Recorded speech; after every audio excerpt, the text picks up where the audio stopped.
phone দিছিলাম দিল পুটি গাজিরা আইছে আমরা এই যাই মেন খাইয়ে গিয়ে খেতে সত্যি কথা বল কোথায় কথা বল কোথায় এলি এই জায়গায় এই জায়গা কি খাওয়া মানে আমি কোনোদিন এরা খাই আমি বলে তাই সত্যি করে বল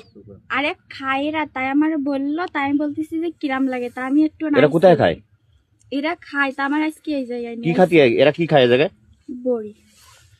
তুই কি খাতে আছিস আমি খাইনি আমি শুধু আইছিলাম আইসা কি জন্য তোর এখন রাত 11টা বাজে তুই একটা মেয়ে মানুষ তুই ওদের সাথে কি জন্য আছিস বলতেছি যে আমার বাড়ি দিয়ে তাই এরা বাড়ি দিয়ে আসার জন্য বলতেছিল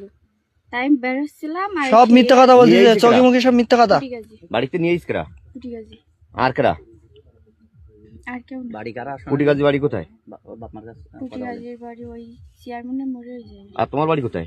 পদ্মসাগরের প্রাইমারি স্কুলের সামনে তোমার বললাম কি পুটি বাড়ি না হুম পুটি বাড়ি না আর তোমার নাম আফরিন